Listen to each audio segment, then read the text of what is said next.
Bonjour Jade. Bonjour Aurélie. Est-ce que tu peux pour commencer te présenter et nous présenter ton parcours chez Sphère? Oui, bien sûr. Donc Jade Chabarro, moi ça fait 10 ans que je travaille, entre autres avec Sphère.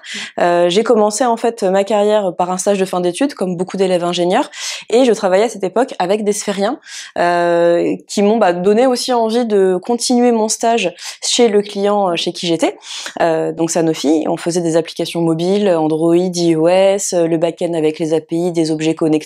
J'ai pu monter sur un rôle de Scrum Master grâce à une formation.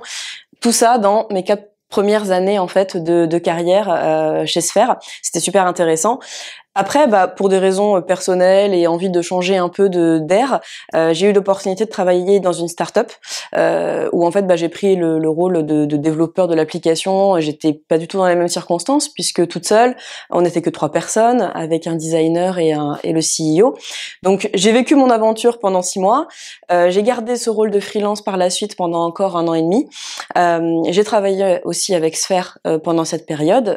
Ça arrive que Sphère fasse appel à des prestataires freelance quand il y a un besoin qui est urgent et qui peut pas être traité en interne. Et je suis revenue finalement en interne chez Sphère après quelques années. Et j'y suis maintenant depuis 2017. J'ai pu aussi évoluer en tant que team leader d'abord et maintenant en tant que manager engineering du pôle product. D'accord. Et donc toi qui as pu faire l'expérience des 2 statuts, indépendant et employé, est-ce que tu vois des limites au statut de freelance? Moi ce que je vois en fait, la première chose qui me vient à l'esprit, c'est que je me souviens quand je travaillais avec des sphériens et que j'étais freelance, c'était un peu ce côté jalousie quand les sphériens partaient le soir ou bien en formation ou en soirée d'équipe ou simplement en after work avec les collègues et se rejoignaient. Et c'est vrai que j'avais perdu en fait ces moments en tant que freelance. C'est vrai qu'aujourd'hui, je sais que chez les freelances, il existe aussi des moments de rassemblement. C'est pas pareil quand c'est quand même l'entreprise, il y a ce côté famille qu'on perd. Donc ça, c'est la première différence que je verrais.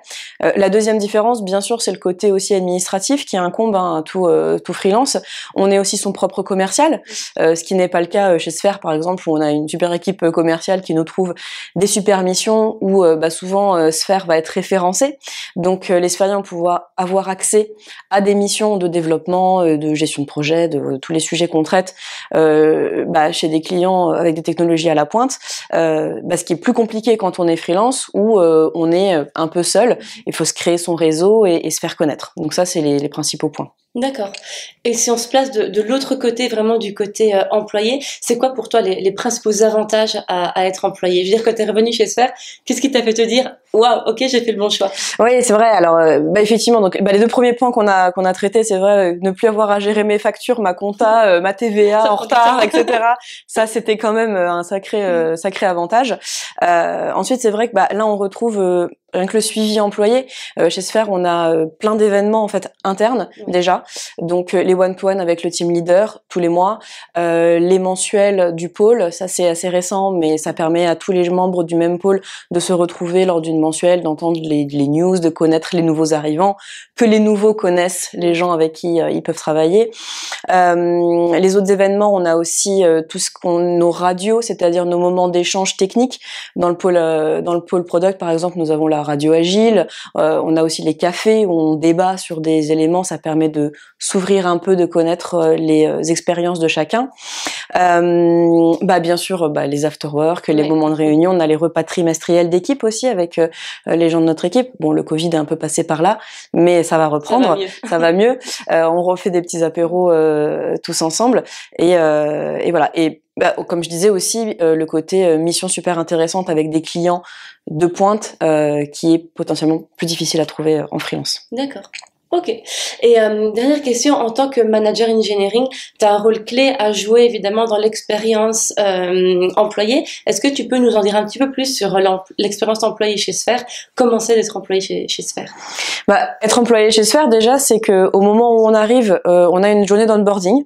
Donc c'est une première journée où on rencontre les personnes de chez Sphère, de la direction, les nouveaux arrivants aussi de la même journée. On a aussi tous les outils internes qui peuvent nous aider, notamment Workchat. En fait, on a un outil interne qui permet d'échanger avec tous les sphériens. Donc quand on a une question, même qu'on soit en mission ou une question administrative ou peu importe, on a accès à tout le réseau en fait de Sphérien. Une fois qu'on est onboardé, on va être positionné pour certaines missions. On va être briefé par les commerciaux sur les missions. On peut être aidé aussi dans nos entretiens. Comment doit se dérouler l'entretien. On va pouvoir passer plusieurs entretiens. On va avoir aussi un droit de regard, bien sûr, sur les missions. Donc ça, c'est aussi intéressant. On ne prend pas la première mission qui arrive. Et voilà, une fois en mission, la majorité de notre temps se passe évidemment en mission ou en factory si on est dans l'équivalent du studio interne de Sphère. Le reste du temps, on a un peu de temps pour justement participer aux événements internes, aux événements externes. On a aussi des conférenciers qui viennent nous présenter des sujets hors technique. Typiquement, ce soir, on a un sujet sur comment balancer sa vie pro, sa vie perso. Donc voilà, ça c'est super intéressant d'avoir ce genre d'événements aussi auxquels on n'a pas spécialement accès quand on est freelance. Ok, très bien. Ben, merci beaucoup Jade pour ces différentes informations. Ben, merci à toi. Voilà, bonne journée. Bonne journée.